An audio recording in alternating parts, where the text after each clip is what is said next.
안녕하세요. 오늘도 사연살롱을 찾아주셔서 감사합니다. 저는 현재 7살 딸아이를 홀로 키우는 돌싱 여자입니다. 다른 사람들도 마찬가지겠지만 저는 제가 이혼을 하게 될 줄은 꿈에도 몰랐어요. 그리고 이혼 후 제가 결혼 생활보다 더욱 행복해질 거라는 건 더더욱 알지 못했는데요. 저는 일부러 그런 건 아닌데 아이를 늦게 가진 편이에요. 결혼하고 5년 만이었죠. 누군가는 5년이면 그렇게 늦은 것도 아니네 라고 하실 수도 있는데 결혼 후 1년이 지나면서 왜 여태 아이 소식이 없냐고 하도 시어머니가 닥달을 하시니 저에겐 그 시간도 참 길게만 느껴졌어요. 그리고 딸아이를 임신하고 막달까지는 평범한 직장인이었는데 개인 사업을 하던 남편이 먼저 아이를 낳으면 회사를 그만뒀으면 좋겠다는 말을 하더라고요. 하지만 이대로 경력이 단절되는 것이 싫었던 저는 남편의 권유가 썩 내키진 않았는데요. 어느 날 시어머니가 당연히 제가 아이를 낳으면 회사를 그만둘 줄 아셨는지 저에게 가방을 빌려달라고 하시면서 덩달아 이렇게 말씀하셨어요. 아가, 내가 다음 주에 친구들 모임이 있는데 네 가방 좀 빌려다오. 네? 제 가방을요? 어떤 가방이요? 그게 네가 얼마 전에 산다고 한 가방 있잖아. 민혁이한테 들었는데 너 그거 기어코 샀다며. 나 그것 좀 빌려다오. 저는 시어머니의 말에 솔직히 좀 당황했어요. 그 가방이 500만 원 넘게 준 명품 가방이었거든요. 그리고 저도 아까워서 개시도 못한 가방이었는데 콕 집어서 그 가방을 빌려달라고 하시니 아무리 어려운 시어머니지만 내키지 않았어요. 하지만 그렇다고 바로 싫다고 말할 수 없는 처지라 애써 눈치를 보며 조심스레 다른 가방은 안 되냐고 여쭤봤죠. 뭐야? 너 지금 아깝다는 거냐? 아니면 내가 네 비싼 가방 망가뜨릴 것 같아서 그래? 나 참 기가 막혀서? 아니, 저도 큰맘 먹고 산 가방이라서요. 아직 저도 못 들고 나갔는데. 그리고 어머니 원래 명품은 사치라고 안 좋아하시지 않으세요? 얘는 그 말을 고지고대로 들었니? 너야말로 배불러서 그 가방이 어울린다고 생각해? 어차피 이제 애 낳으면 집에만 있을 건데 그런 가방 메고 다닐 데도 없지 않니? 시애미한테 선물은 못 해줄지언정 그렇게 아까워? 에휴, 그래. 내 팔자에 무슨 명품 가방. 나는 그냥 지하상가에서 산 싸구려 가방이나 들고 가야겠다. 뭐 친구들이 무시하기는 하겠다만 어쩌겠니?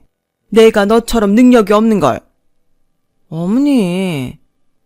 저는 하는 수 없이 저도 아직 개시하지 못한 500만 원짜리 명품백을 시어머니에게 빌려드렸어요. 빌려주면서 어찌나 속이 불편한지 왜 하필이면 다른 것도 아닌 이 가방을 빌려달라고 하시는지 시어머니가 얄밉기까지 했어요. 하지만 제 기분이 그러건 말건 시어머니는 신나서 제 가방을 들고 댁으로 돌아가셨고 아마도 빈손으로 비싼 가방을 빌리기엔 민망했는지 반찬을 몇 가지 해오셨는데 저는 벌써 입맛이 뚝 떨어져 버렸죠. 그래도 남편은 자기 어머니 반찬이 반가운지 밥공기를 2그릇이나 싹싹 비웠고 입맛이 없어 굶고 있는 저에게 마치 비아냥거리듯 이런 말을 했는데요. 엄마한테 그 가방 빌려줬어? 그래서 당신 밥도 굶는 거야? 뿔난 애처럼? 아니, 나도 다른 거면 기꺼이 빌려드리는데 솔직히 그 가방은 아까웠어. 오죽하면 나도 아직 못 들었잖아. 내가 그거 사려고 1년이나 돈을 모았는데 결국 계시는 어머니 가게 생겼으니 그냥 기분이 그래. 아유, 한심하다 한심해. 왜? 우리 엄마가 그 가방 안 돌려줄까봐? 아니면 망가뜨려올까봐? 그거 걱정하는 거냐? 누가 그렇대? 그리고 자기는 뭐 나랑 다를 것 같아? 만약에 우리 아빠가 다음 달에 나온다는 당신 차 빌려달라고 하면 기꺼이 빌려줄 수 있어? 뭐? 누가 생각도 없이 새 차를 빌려달라고 하냐? 거봐, 나한테 그 가방은 그런 거야. 그러니까 괜히 건드리지 마. 그리고 당신이 어머니한테 명품 가방 하나 사드려. 돈 벌어서 뭐하냐? 뭐야, 이젠 자기 가방 빌려주기 싫으니까 나보고 우리 엄마 가방을 사주라고? 장모님도 아니고 당신 어머니인데 하나 사드릴 수도 있지? 뭐 문제 있어? 난 세상에서 그런 돈이 제일 아까워. 내가 당신이 벌어서 산다고 하니 아무 말 안 했는데 그게 제정신이냐? 가방 하나에 도대체 얼마를 내는 거야? 됐다. 그만해. 나까지 밥맛 떨어진다. 그리고 내가 말한 거 왜 대답 안 해? 회사 언제 그만둘 거냐고. 그게 그렇게 급해? 언제는 여자가 집에만 있는 거 싫다며. 그야, 그때는 애가 없었으니까. 근데 이제 곧 우리 아이도 태어났는데 애 엄마가 당연히 집에 있어야지. 남의 손에 맡길 거야? 저는 말문이 막혔어요. 제 욕심 같아서는 육아휴직이 끝나면 다시 회사에 복귀하고 싶은 마음인데 친정엄마도 직장 생활을 하고 있고 시어머니도 육아에는 도움을 줄 수 없다고 미리 못을 박은 터라 저로서는 달리 선택할 길이 없었어요. 결국 저는 며칠 뒤 원치 않았지만 사직서를 냈어요. 그날 어찌나 눈물이 나는지 하루 종일 기분이 별로였는데 설상가상으로 시어머니가 저에게 빌려간 가방을 망가뜨려 오셨는데 얼마나 성질이 나던지 그만 큰 소리로 아이처럼 울고 말았어요. 그게 가방에 뭘 묻히셨는지 가중에 얼룩을 잔뜩 묻혀 오셨더라고요. 내가 그거 지워보려고 별짓을 다 했는데 도저히 안 되더라. 오히려 더 번지고 이상해져서 그냥 가져왔다. 미안하다. 어머니, 저 이거 아직 한 번도 못 들어본 거 아시잖아요. 그런데 이걸 이렇게 망쳐오시면 어떡해요. 저 이거 사려고 1년 동안 먹고 싶은 것도 참고 사고 싶은 것도 참았는데 몰라요. 이거 어쩌실 거예요. 얘는 다른 사람도 아니고 시애미가 미안하다고 하는데 뭘 어쩌긴 어째? AS 받아. 설마 그렇게 비싸게 팔아놓고 AS도 안 되겠니? 너 산지 얼마 되지 않았잖아. 그럼 공짜로 고쳐주겠네. 어머니, 이게 무슨 가전제품이에요. 그리고 이건 어머님 가실이잖아요. 세상에 가방은 가죽이 전부인데 이 지경을 만들어놨으니 이걸 누가 공짜로 고쳐줘요. 그리고 고친다고 쳐도 이게 예전 그 가방 같을까요? 그래서 뭐? 너 지금 나더러 물어내라는 거냐? 세상에, 아무리 요즘 며느리들 당돌하다고 하지만 너 아주 못쓰겠구나. 난 이만 가마. 그렇게 시어머니는 도망치듯 내빼셨고 저는 태어나 처음으로 그런 엄청난 분노를 느껴봤는데 제가 막달이라 그랬는지 예정일을 2주 앞두고 그날 새벽 저는 딸아이를 출산하게 됐어요. 다행히 딸아이는 건강하게 태어났는데 저희 출산 소식에도 시어머니는 코빼기도 비추지 않더군요. 남편은 제가 가방 가지고 하도 뭐라고 해서 자기 엄마가 오지 못하는 거라고 했는데 그러거나 말거나 저는 시어머니를 보고 싶지 않았어요. 그리고 딸아이가 태어나고 한 달이 지날 무렵 시어머니는 마치 아무 일도 없었다는 듯 저희 집에 오셨고 그제야 딸아이를 안아보시는데 어쩐지 제 눈치를 살피는 것 같아 그건 그거대로 죄송한 생각이 들었는데 오죽하면 한 달 동안 애기도 못 보러 오셨을까 하는 마음이 들더라고요. 그 뒤로는 저도 그냥 아무 일 없다는 듯 시어머니를 평소처럼 대했어요. 어찌됐든 그런 일이 있었으니 서로 더 조심하지 않을까? 비싼 수업료 냈다고 생각하기로 한 거였죠. 그렇게 저는 본격적인 살림과 육아를 도맡는 신세가 됐어요. 그리고 특히 육아는 생각했던 것보다 훨씬 힘들더라고요. 자는 것도 먹는 것도 하물며 화장실에 가는 것도 제 마음대로 할 수가 없으니 도저히 살 수가 없었죠. 하지만 남편은 그런 제 사정을 뻔히 다 알면서도 도와주기는커녕 집이 어수선하고 아이 때문에 시끄럽다며 저에게 싫은 소리를 했는데 왜 출산한 여자들이 산후 우울증에 걸리는지 알겠더라고요. 그래도 다행히 육아가 온통 싫은 것만 있는 건 아니었어요. 좌충우돌 초보 엄마가 하는 육아였지만 하루하루 성장하는 딸아이를 보는 건 꽤 많이 행복한 일이었죠.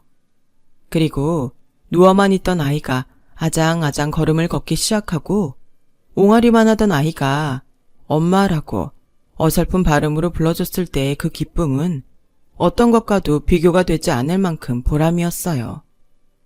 그렇게 아이는 첫 돌을 맞았고 좀 이르긴 했지만 어린이집에도 가게 되었는데요. 그제야 비로소 하루 중 몇 시간이지만 저에게도 자유시간이라는 것이 생겼고, 제가 그 자유시간에 가장 처음 한 일은 헬스클럽에 등록하는 것이었어요. 먹는 시간도 불규칙하고 아이와 함께 하다 보니 체력은 급속도로 떨어졌지만 이상하게 자꾸만 살이 찌는 게 거울을 보면 저도 제 모습이 싫을 만큼 자신감이 많이 떨어져 있었거든요. 그래서 아이를 어린이집에 보내는 동안은 오로지 저에게 투자한다는 마음을 먹었는데 정작 남편은 그런 저에게 팔자가 늘어졌다며 싫은 소리를 하더군요. 아마 그때가 처음으로 어렴풋이 이 남자랑은 그만 사는 것이 좋지 않을까 하는 생각을 했던 때였던 것 같아요. 이제 아인이 어린이집도 다니니까 당신도 뭔가 해야지. 뭐? 나더러 이제 와서 다시 일을 하라고? 그럼 젊은데 평생 이렇게 놀기만 할 거야? 놀다니, 이 집에서 아인이 빼고 누가 놀아. 나도 살림하랴 아인이 키우랴 바쁘다고. 그리고 아인이가 어린이집에서 3시면 집에 오는데 내가 어떻게 지금 당장 직장을 다녀? 당신이 3시부터 집에서 애 볼 거야? 우와, 다른 여자들도 일하라고 하면 그런 소리 한다고 하더니 그 말이 딱 맞네. 종일반 있는데 뭐하러 내가 그렇게 해야 해? 이제 돌밖에 지나지 않은 애를 종일반을 시키라고? 언제는 아이는 집에서 엄마랑 있어야 한다며. 그래서 잘 다니던 직장도 그만두게 해놓고 왜 이랬다 저랬다 해. 정 내가 다시 일하길 바라면 당신이 당신 어머니한테 말씀드려봐. 오후 3시부터 퇴근 시간까지는 아인이 봐주실 수 있냐고. 그럼 나도 생각해 볼게. 당신은 꼭 같은 말을 해도 그렇게 싸우자는 식으로 말하더라. 알았어. 내가 괜한 말을 했다. 대신 나도 요즘 힘드니까 돈 좀 아꼈어. 내가 오죽 힘들면 이런 소리까지 하겠냐? 밖에서 힘들게 일하는 사람 생각 좀 해줘라. 응? 저는 남편이 하는 말에 솔직히 자존심이 상했어요. 결혼하고 고작 6년밖에 되지 않았는데 그런 소리를 들으니 어쩐지 좀 서럽더라고요. 그래서 그 즈음부터 남편과는 마음의 거리가 생겼는데 다행히 남편은 그날 이후 자기가 지나쳤다는 걸 아는지 저의 기분을 풀어주려 노력하는 모습을 보이더군요. 더 이상 제 자유시간에 대해 왈가왈부하지 않는 것은 물론이고 퇴근 후나 쉬는 날엔 저보다 더 서툴지만 살림과 육아를 돕기도 했는데 그 모습을 보고 있으니 제 마음도 조금씩 풀어졌죠. 그렇게 5년이 흘렀어요. 딸아이는 어린이집을 졸업하고 유치원을 다니기 시작했고 무슨 바람인지 시어머니가 하원 후 딸아이를 봐주신다고 해서 저는 운 좋게 다시 일을 할 수 있게 되었는데요. 먼저 다니고 있던 회사의 팀장님이 저를 좋게 봐주셨는지 회사를 차리면서 저에게 다시 일할 기회를 주셨어요. 그리고 다시 일을 하게 되면서 아무리 운동을 해도 잘 빠지지 않았던 살이 신기하게 빠지기 시작했는데 그래서인지 저는 예전의 저로 돌아간 듯 자존감도 함께 올라갔죠. 그리고 그렇게 올라간 저의 자존감은 저를 다시 남편에게 사랑받는 와이프로 만들어줬어요. 남편은 자기가 원하는 대로 제가 다시 직장도 다니고 살도 예전처럼 빠지니 연애 때처럼 저에게 잘해주더라고요. 그래서 그때부턴 가끔 시어머니에게 딸아이를 부탁하고 퇴근길 데이트도 할 정도로 저희 부부는 다시 사이가 좋아졌는데 그러다 보니 회사에서도 저를 부러워하는 여직원들이 많았어요. 그렇게 남편의 사랑과 동료들의 부러움을 사니 저는 무슨 자신감인지 이런 행복한 일상이 앞으로도 계속 이어질 거라고 믿었는데 그러다 남편보다 9살이 어린 도련님이 결혼할 여자가 있다며 시댁에 데리고 온다는 연락을 받게 됐죠. 저는 동서가 생긴다는 사실에 기분이 한편으로는 이상했어요. 물론 반가운 마음이 더 많았는데 이상하게도 불안한 마음도 들었어요. 왜 형님과 동서 사이가 좋기는 힘들다고 하잖아요. 그래서 좀 걱정이 되는 마음으로 도련님이 온다는 당일에 시댁으로 향했는데요. 저는 그 일로 생각지도 못한 일들을 겪게 됐어요. 제가 걱정한 그런 일들이었죠. 도련님은 남편하고 나이 차이가 나는 만큼 시부모님에게 늦둥이였어요. 그래서 남편에 비해 주변의 관심과 사랑을 많이 받고 자랐다더군요. 딸이 없던 집에서 딸 역할을 하는 아들이었다고 시어머니가 입에 침이 마르도록 말씀하셨는데, 그런 아들이 생각보다 일찍 장가를 간다고 하는 건데도 시부모님은 서운하기보다 대견해하는 눈치였어요. 아무래도 당신들 나이가 있다 보니 장가를 빨리 갔으면 하는 바람이 있었던 모양이었죠. 그렇게 시댁에 오랜만에 모든 식구가 한자리에 모이게 되었어요. 물론 그 자리의 주인공은 도련님과 예비동서였고, 다행히 예비동서의 첫인상은 나쁘지 않았는데요. 생긴 것도 같은 여자가 보기에 예쁘장하게 생겼고, 집에서 막내라고 하더니 처음 보는 시부모님에게도 싹싹하게 자라는 게 시부모님도 무척이나 마음에 들어하는 눈치였어요. 그렇게 거진 도련님의 결혼은 확정되는 분위기였고, 2달이 지나 시어머니의 생신이 있어 또다시 식구들이 한자리에 모이게 됐어요. 그리고 그날도 이젠 한 식구나 다름없다며 예비 동서도 함께 하기로 했는데, 결국 제가 우려했던 문제가 터지고 말았어요. 저는 매번 시부모님의 생신 때처럼 퇴근하고 장을 봐서 시댁으로 갔어요. 그런데 생각지도 못한 예비 동서가 저보다 한참이나 먼저 시댁에 왔는지, 제가 도착했을 때는 이미 음식장만이 끝나 있었고, 제가 일부러 그런 건 아니었지만 그렇게 다 차려진 생일상을 보고 있으니 여간 눈치가 보이는 게 아니더라고요. 그래서 내가 더 일찍 왔어야 했는데 미안해요. 혼자 음식하느라 힘들었죠? 아직 식도 올리지 않았는데 미안해서 어째요? 아직은 손님인데. 저는 괜히 민망하고 미안한 마음에 잘 떨지도 않는 너스레를 예비 동서에게 떨었어요. 최대한 저의 마음이 전달되길 바라면서요. 하지만 예비 동서의 표정은 썩 좋지 않았는데요. 다음 하는 말이 저를 황당하게 만들었어요. 한마디로 뒤통수를 제대로 맞은 그런 느낌이었죠. 손님이라뇨? 이미 날도 잡았고 혼인신고만 안 했을 뿐. 전 이미 이 집 며느리라고 생각해요. 그래서 오늘 반차도 내고 이렇게 먼저 와서 음식도 다 했는데, 저는 형님도 당연히 반차를 내고 오실 거라고 생각해서 연락 안 드렸는데 제가 연락을 할 걸 그랬나요? 그래도 너무하시다. 어떻게 며느리가 이런 중요한 날에 정식 퇴근을 하세요? 이 시간에 오셔서 음식하면 도대체 밥은 언제 먹냐고요? 저는 뭐 그렇게 생각해요. 일도 중요하지만 가족은 더 중요하잖아요. 식구들이 매일 같이 식사하는 것도 아닌데 오늘 같은 날은 며느리들이 신경 써야죠. 안 그래요, 형님? 분명 예비동서는 웃으면서 말했는데 저는 전혀 웃을 수 없었어요. 생각해보면 저는 시어머니가 괜찮다고 해서 매년 이렇게 했지만 예비동서의 말에 아차 싶은 생각이 들었죠. 하지만 때는 이미 늦어버렸어요. 그리고 그런 저의 뒤로 시어머니는 잘 차려진 생일상에 감동받은 듯 말도 제대로 잊지 못했는데, 순간 시어머니와 눈이 마주쳤고 시어머니는 결국 저에게 불만의 말을 쏟아내기 시작하셨어요. 너는 손윗사람이 돼서 부끄러운 줄 알아라. 둘째 봐라. 아직 식도 올리지 않았는데 벌써부터 이렇게 마음을 써주지 않니? 그리고 둘째 너는 생긴 것처럼 어쩜 이렇게 음식을 예쁘게 잘 만드냐? 집에서 가정교육을 너무 잘하셨네. 이거 아까워서 어떻게 먹지? 아, 사진 찍어야겠다. 내 친구들한테 며느리가 차려준 생일상이라고 자랑해야겠어. 어머, 어머니도 참. 그럼 자랑 안 하려고 하셨어요? 그러시면 저 서운한데. 그리고 둘째 며느리가 꼭 혼자 다 차렸다고 말씀하셔야 해요. 그러고 말고. 여보, 시장하실 텐데 이 상 좀 들어서 옮겨요. 우리 둘째 며느리가 전부 차린 거라네요. 저는 배에서 눈치 없이 꼬르륵거렸지만 차마 수저를 들 수 없었어요. 한 것도 없는데 먹기만 한다고 할까봐 도저히 먹을 수가 없더라고요. 그래서 생신 선물 겸 준비한 용돈 봉투에 돈이라도 더 넣어드리려 지갑에 있던 5만원짜리 지폐를 4장 더 꺼내 들었는데, 이번에도 저는 예비 동서보다 한 발 늦고 말았어요.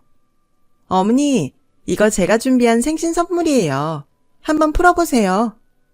아마 어머님 마음에 드실 거예요. 뭔데 그렇게 자신이 있어? 어디 한번 보자. 이건 가방이잖니? 게다가 명품? 어머님이 전에 그러셨잖아요. 형님이 비싼 가방 망가뜨렸다고 하도 뭐라고 하셔서 집에 와서 우셨다면서요.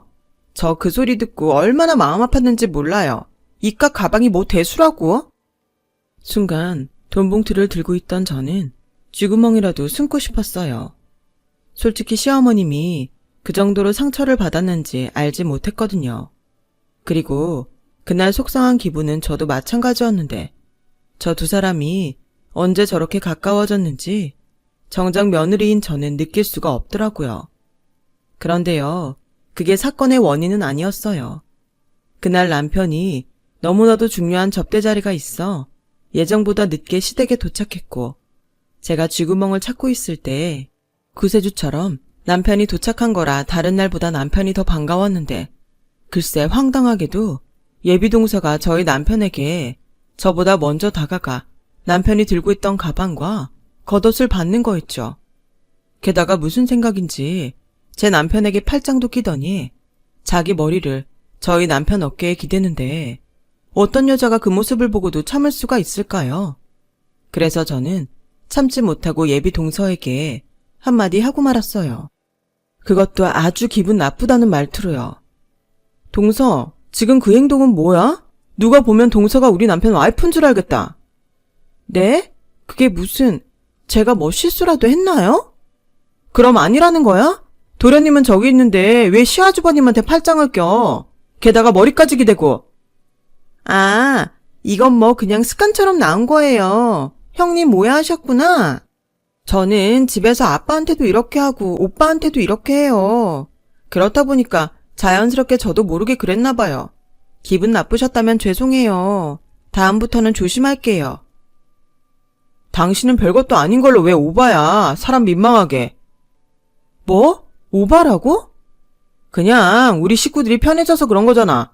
그런데 그렇게 나를 세우면 재수씨 뭐가 돼? 정작 민우도 가만히 있는데. 형, 그만해. 그리고 형수가 오해한 거 맞아요. 우리 주희가 기분이 좋으면 그렇게 친한 사람들한테 애교를 부리거든요. 너 오빠한테만 그러라고 했지? 딴 남자한테 그러면 혼난다. 알겠어. 나도 모르게. 이젠 한 가족이니까 아무 생각 없었어. 아마 그때부터였던 것 같아요. 저 혼자 저들 사이에 끼지 못하고 꽂아 넣은 보릿자루 같은 신세가 된 기분이 들었는데 그렇다 보니 1분 1초라도 빨리 시댁을 나가고 싶었죠. 그래서 표정 관리도 제대로 못하고 시어머니에게 용돈을 드렸고 예비 동서가 식구들 사이에서 까르르 웃으며 과일을 먹는 동안 설거지를 마친 뒤 딸아이가 졸려한다는 핑계로 집으로 가려고 했는데요. 눈치 없는 남편은 뭘 그렇게 빨리 가냐며 자고 가자고 하더군요. 하지만 저는 그럴 수 없었어요. 더 있다가는 저 역시도 컨트롤하지 못하고 사고를 칠 것 같았거든요. 그래서 그럼 당신은 자고 와. 나는 집에 가서 할 일도 있어서 먼저 갈게. 어머, 형님 이렇게 먼저 가세요. 아무리 그래도 너무했다. 저보다 늦게 오셨는데 가시는 건 저보다 빨리 가는 게 어딨어요. 그러지 마시고 더 있다가 같이 가세요. 미안해 동서. 나도 그러면 좋은데 오늘은 어려울 것 같아. 그래라. 네가 뭐 언제는 우리 집에 오래 있으려고 했냐? 가고 싶으면 빨리 가. 여기 너 붙잡을 사람 아무도 없다. 시어머니는 날이 날이니만큼 자기 기분 외에는 아무것도 안중에 없는 듯 저에게 말씀하셨어요. 그렇게 저는 기분이 한층 더 나빠져서 집으로 돌아왔고 시댁에서 자고 오겠다던 남편은 자정이 가까워져서 집에 들어왔는데요. 여느 부부가 그렇듯 저도 결국엔 그냥 넘기지 못하고 시댁에서 당한 불만들을 남편에게 터뜨리고 말았어요. 어쩜 당신은 거기서 그럴 수 있어? 입장 바꿔놓고 우리 집에서 예비 제부가 나한테 똑같이 했다고 생각해봐. 당신은 쿨하게 넘길 수 있어? 그리고 아인이 졸려서 원복 입은 채로 그렇게 자고 있는데 아빠라는 사람이 어쩜 애도 신경을 안 쓰냐? 괜히 또 시비 건다. 왜? 도대체 어디서 그렇게 뿔이 난 건데? 오라, 재수씨가 우리 가족한테 이쁨 받으니까 샘나서 그래?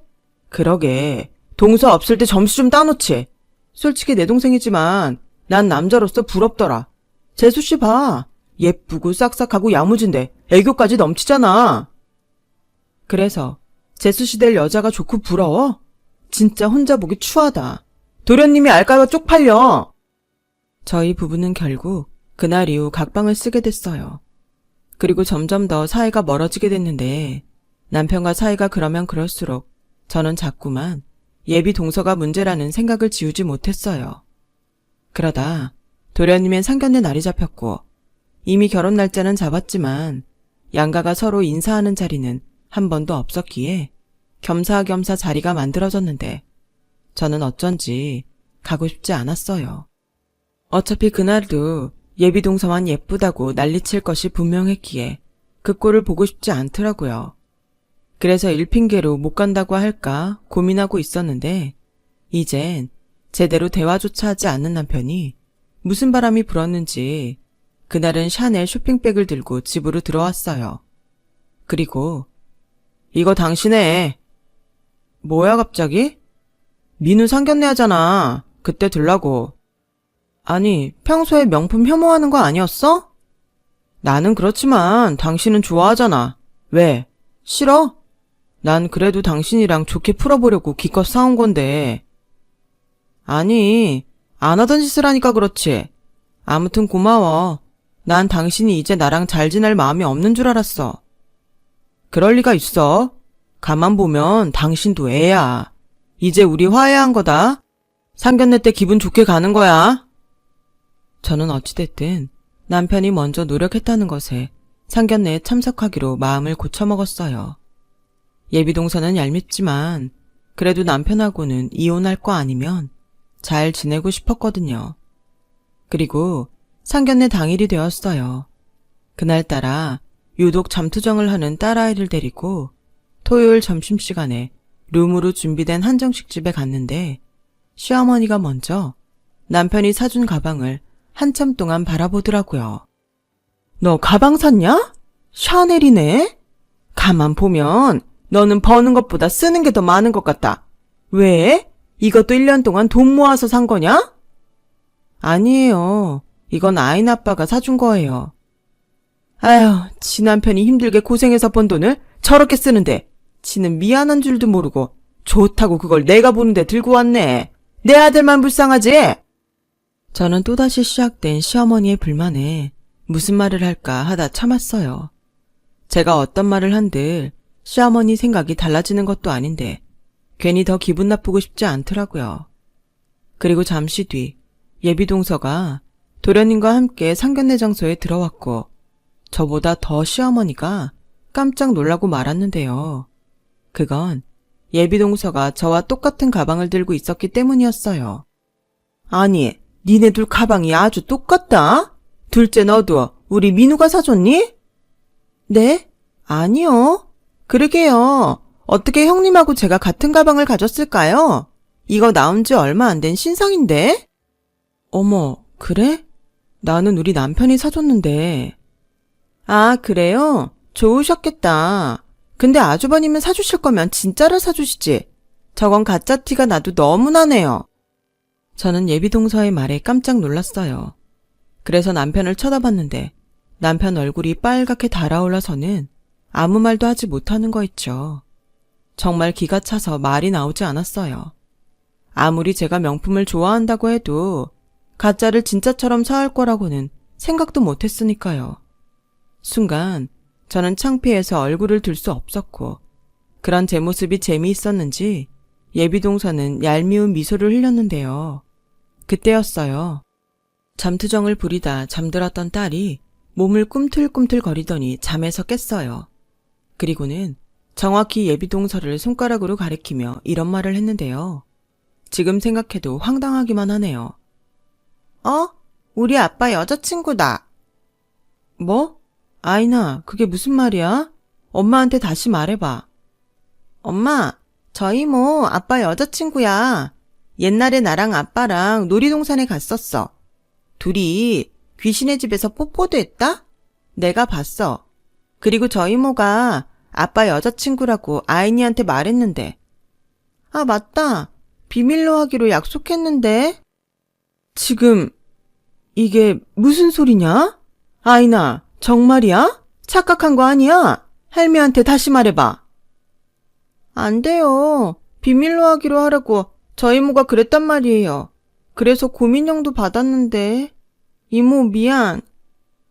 저는 그때 생각났어요. 그때는 주말인데 제가 회사에 급하게 처리할 일이 있어 출근한 날이었거든요. 그런데 웬일인지 남편이 괜찮다며 자기가 아이를 볼 테니 회사에 다녀오라고 했는데 회사에 다녀오니 딸아이가 고민형을 가지고 뒤늦게 집에 들어왔던 적이 있었어요. 그냥 남편이 사줬다고 생각했는데 사실은 그 인형을 사준 사람이 예비동서였던 거예요. 그리고 저희 딸아이의 말에 상견례장은 대혼란이 찾아왔고 도련님은 말할 것도 없고 시부모님과 예비동서의 부모님은 이게 무슨 일이냐며 큰 소리가 나기 시작했는데 여기서 가장 충격을 받은 사람은 당연히 저였어요. 당신 왜 가만히 있어? 무슨 변명이든 설명이든 해야 할 거 아니야. 미안해 여보. 사실 나랑 재수씨 밖에서 따로 만났어. 처음은 우연히 같은 식당이었는데 만나다 보니까 그러면 안 되는 걸 알면서도 마음이 가는 걸 어쩔 수 없었어. 그럼 설마 갈 때까지 간 거야? 저는 당장이라도 앞에 놓인 상을 엎어버릴 기세로 몰아붙였어요. 그러자 남편은 끝내 아무 말도 하지 않았고 그 뜻이 긍정이라는 걸 안 저는 순간 손발이 떨려서 그대로 주저앉고 말았는데요. 그냥 다른 여자랑 바람이 난 것도 충격일 텐데 자기 동생이랑 결혼할 여자랑 바람을 피웠다니 이게 지금 정상인 사람이 할 짓인가 싶었어요. 게다가 상견례장에서 이 사실을 알았다는 것 또한 양가 모두 충격이었죠. 주희 너 나 몰래 만나고 다니는 놈이 우리 형이었어?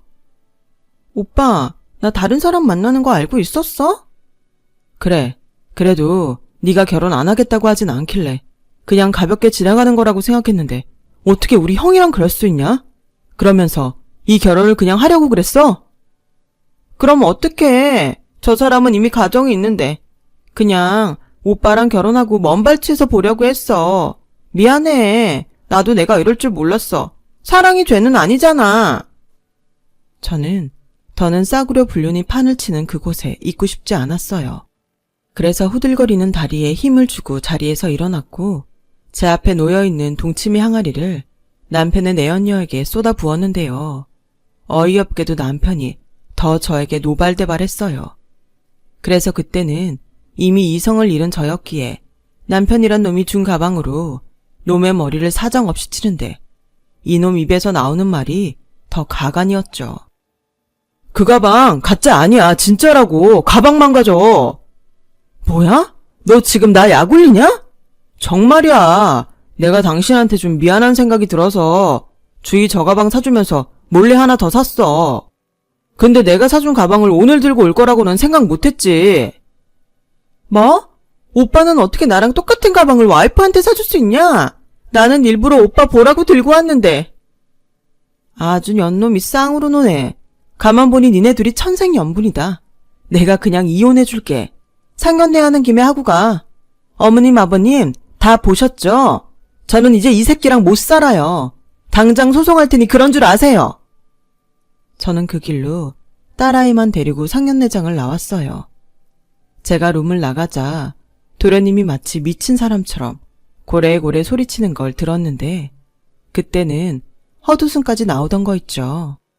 결혼하고 종종 삐걱거리긴 했지만 제가 이런 식으로 이혼하게 될 줄은 정말 몰랐거든요. 저는 그 길로 친정으로 갔고 선전포고한 대로 이혼 소송을 하기 위해 변호사 사무실을 찾았어요. 그런데 황당하게도 상황이 어떻게 정리됐는지 모르겠지만 그 난리를 핀 전 예비동서이자 현 내연녀가 저를 찾아와 자기가 혼인신고를 하고 싶으니 합의이혼으로 진행했으면 좋겠다고 했고 위자료는 원하는 만큼 저희 남편이 주기로 했다는데 아마 저 여자는 남편이 개인 사업을 해서 돈이 상당히 많다고 착각한 것처럼 보였어요. 하지만 저는 그러거나 말거나 저에게 나쁠 것이 없다고 생각했고 합의 이혼해주는 조건으로 위자료와 양육비를 포함해 5억을 요구했는데 얼마나 둘이 살고 싶었는지 일주일 만에 그 돈을 마련해 주더라고요.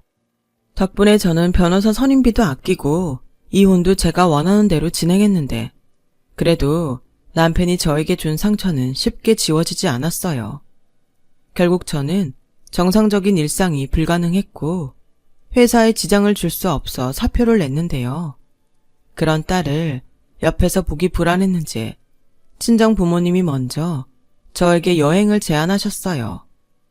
그렇게 저는 친정의 도움으로 6개월가량을 홀로 여행했고 좀잡을 수 없었던 마음을 다스렸는데 그래도 시간이 약이라고 이윽고 제 마음에도 조금씩 평화가 찾아왔죠. 그리고 깨닫게 됐어요. 남편과 저는 그 일이 터지기 전부터 이미 정서적으로 이혼한 것과 다르지 않다는 걸요. 그저 중간에 아이가 있어서 형식적으로 함께 살았을 뿐 이미 서로에 대한 신뢰와 믿음은 없었다는 걸 뒤늦게 알게 됐어요.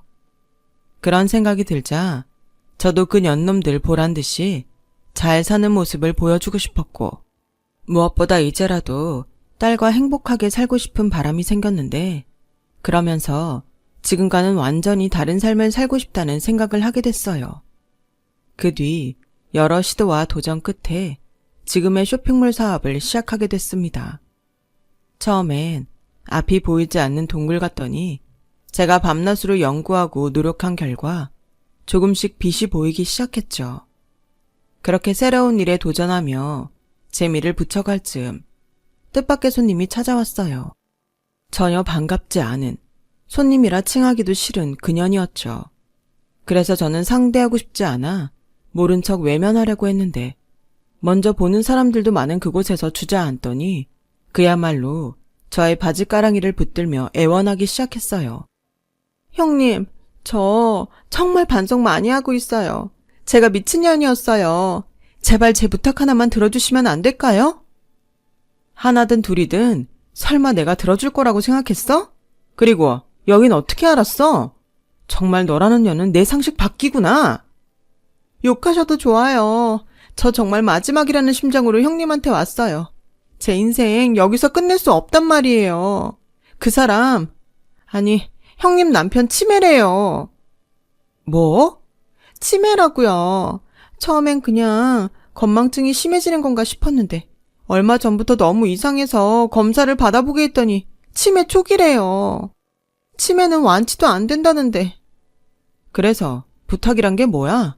설마 치매라서 그놈을 나한테 보내려고? 그 사람이 자기 치매인 거 알고 절대 저랑 이혼하지 않겠대요. 이럴 줄 알았으면 혼인신고도 안 하는 건데 형님은 살면서 못 느끼셨어요? 나는 몰랐어. 아니 그 난리를 칠 만큼 사랑하는 거 아니었어? 초기라며. 초기는 아직 수발될 단계는 아니지 않나? 젊은 사람일수록 진행이 빨리 된대요. 저 아직 30밖에 안 됐는데 치매 남편이라니 이게 말이 돼요? 형님, 제가 이렇게 무릎 꿇고 싹싹 빌게요. 형님 남편 다시 데리고 가주세요. 아인이 아빠잖아요. 형님이 나서면 그 사람도 저보다는 형님 선택하지 않겠어요? 그 사람은 아마 그래도 널 선택할 거야. 너는 젊고 예쁘니까. 그러니까 꿈깨. 병수발을 들던지 다른 방법을 찾던지 네가 알아서 하라고. 다신 네 입에서 내 딸 이름 안 들었으면 좋겠다. 그리고 너도 그놈도 나랑 아무 상관없어. 그러니 당장 꺼져. 계속 이렇게 사람 귀찮게 하면 경찰 부를 테니까 그런 줄 알고. 저는 마지막으로 있는 힘껏 붙잡힌 다리를 잡아 뺐어요. 그리고 그 자리를 떠났는데 저도 그리 착한 사람은 아닌지라 그들이 평생 후회하며 살았으면 좋겠다는 생각을 했어요. 그리고 또 한 가지를 알게 됐죠. 저에게 이혼은 실패가 아닌 2번 다시 찾아오지 못할 기회였다는 것을요. 만약 그것도 모르고 이혼하지 않았다면 제 신세가 저 여자 신세였을 텐데 그날따라 모든 것이 다 감사하게만 느껴졌네요. 그 후로 저는 2번 다시 오지 않을 제 인생에 더욱 집중하게 됐어요. 그래서인지 저희 쇼핑몰 사업은 이젠 제법 자리를 잡아가고 있는데요. 직원도 10명이나 있고 밖에 나가면 사장님 소리도 듣는데 여전히 좌충우돌 정신없이 살고 있지만 딸아이가 그러더군요. 멋쟁이 엄마가 자기 엄마라서 자기는 세상에서 가장 행복하다고요. 저는 앞으로도 계속 딸아이를 행복하게 해줄 멋쟁이 엄마가 되고 싶습니다. 가끔 혼자 모든 걸 감당해야 해서 힘든 날도 있지만 지금은 그 시간마저도 감사해요. 그리고 지금의 이 마음이 제가 호호 할머니가 될 때까지 이어졌으면 하는데 그러기 위해서 저는 매일매일 최선을 다해 열심히 살아가려 합니다.